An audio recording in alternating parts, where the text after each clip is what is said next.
das trabalhadoras. Mas eu quero me dirigir ao Brasil hoje com alerta do que acontece no mundo, essa situação que envolve Rússia e Ucrânia, e as posições que o Brasil deve tomar, do meu ponto de vista. Nós devemos ser um país que, ao cumprirmos a nossa Constituição, nos posicionemos contra todos os ataques armados, contra toda forma de abordagem armada de um país contra outro. O Brasil tem na sua Constituição o princípio da não agressão, o princípio da autodeterminação dos povos. Sabemos que aquela região tem sido muito tomada por forças de extrema-direita. Sabemos que, no âmbito nacional ucraniano, forças que também são bélicas e ofensivas têm se posicionado de forma absolutamente agressiva ao longo do último período.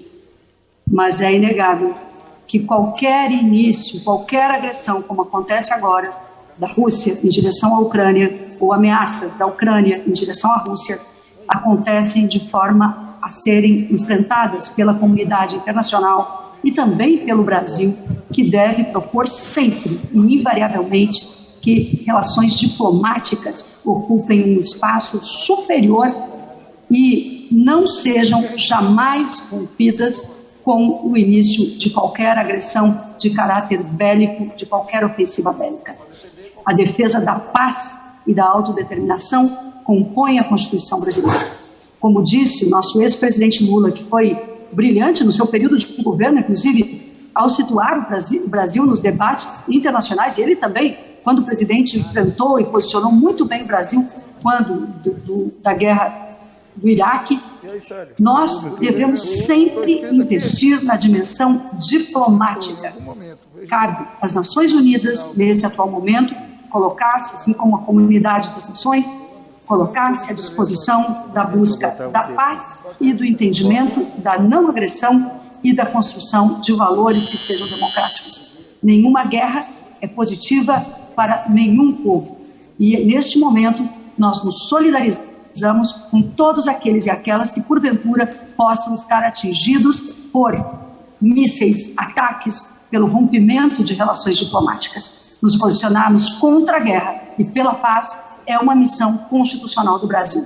Esperemos que no governo brasileiro não exista a aventura de um posicionamento favorável a qualquer agressão militar. E o próprio Brasil se preocupe mais também em questões aqui nossas. Eu não consigo entender, presidente Célio Moura, por que ontem e hoje nós estamos votando o projeto dos Jogos e não estamos votando o projeto Paulo Gustavo.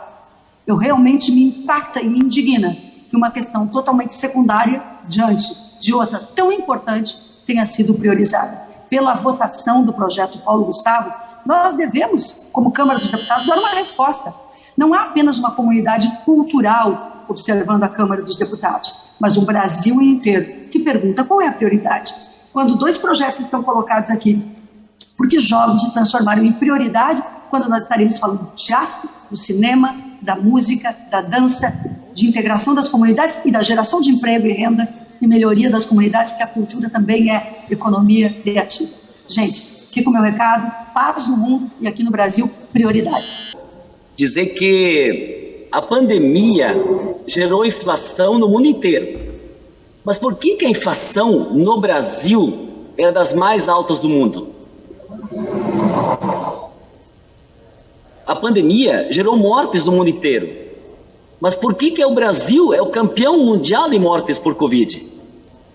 Ora, se aqui tem mais desemprego, se aqui tem mais inflação, mais mortes do que a média do mundo, é evidente que alguma coisa impede o país de reagir. Pois eu vou lhes dizer o que é.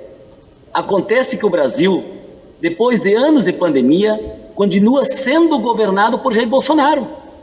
Sim, a grande diferença do Brasil para o mundo hoje é que o Brasil tem um presidente incapaz, negacionista, privativista, irresponsável e insensível. No mundo inteiro, governos entenderam que pessoas são as maiores vítimas da pandemia e passaram então a tomar medidas que atendessem as pessoas. Até os Estados Unidos, que são capitalistas até o pescoço, eles tomaram medidas exigindo ações de governos e gastaram trilhões de dinheiro público. Mas aqui não. Aqui o que se faz é usar a pandemia como desculpa para a inflação, o desemprego e a morte. Então a verdade é que esse desastre no Brasil é maior porque o governo é pior. Aqui o governo atrasou e boicotou a compra da vacina. Aqui o governo gastou dinheiro com cloroquina.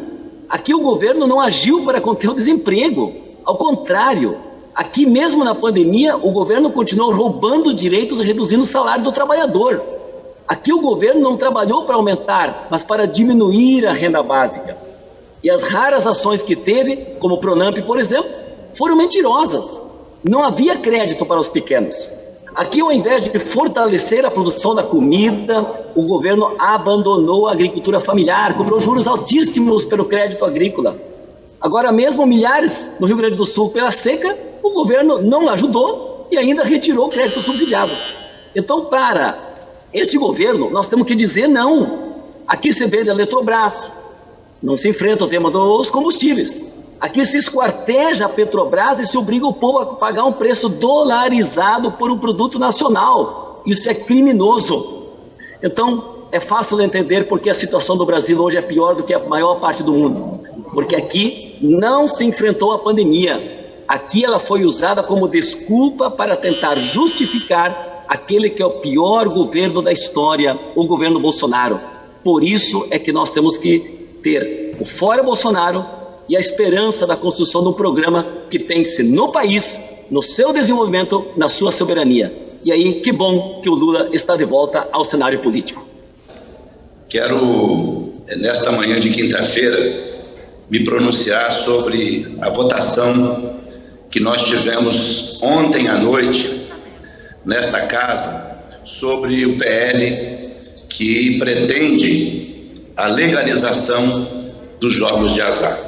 Eu quero dizer que eu estou alinhado àqueles que são contrários a este debate num momento em que nós estamos em sessões virtuais, estamos nos aproximando do processo eleitoral e este debate não pode ser feito desta maneira, de forma assodada e com argumentos falaciosos.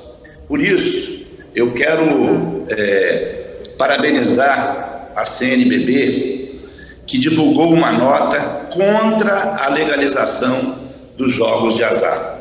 Porque o que está em jogo, e nós votamos ontem, infelizmente, o projeto foi aprovado, mas ainda há uma etapa no processo legislativo e nós esperamos que isso ainda seja revertido. Hoje vamos votar os destaques. É preciso dizer que por trás do discurso dos defensores da legalização dos jogos de azar no Brasil, bingos, cassinos, jogo de bicho, as apostas esportivas, estão interesses inconfessáveis. É preciso dizer que não é na direção que alguns estão defendendo, dizendo que isso vai aumentar o número de empregos, dinamizar o turismo.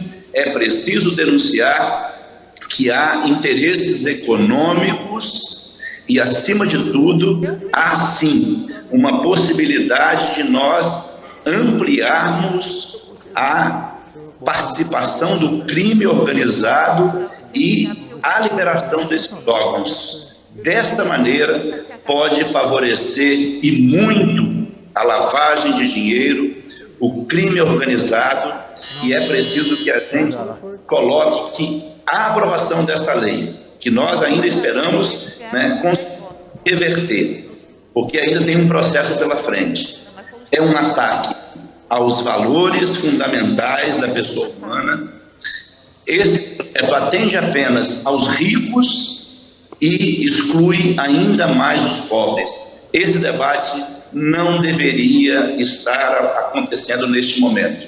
Eu queria muito que nós tivéssemos discutido ontem à noite políticas públicas de geração de emprego, medidas governamentais para acelerar o processo de vacinação, para enfrentarmos a pandemia. Eu gostaria que nós estivéssemos discutindo ações para fortalecer o SUS, para combater a fome, para enfrentar os graves problemas sociais. Mas a base do governo e outros parlamentares preferem, senhor presidente, só para concluir, mais 30 segundos, por favor, mas alguns defensores desse projeto preferem desviar a atenção do povo para os graves problemas sociais, né?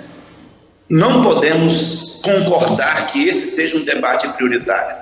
Por isso, em defesa dos valores fundamentais da pessoa humana, em defesa dos mais pobres, das famílias brasileiras, e em defesa da vida, nosso voto foi contra este projeto absurdo. Muito obrigado.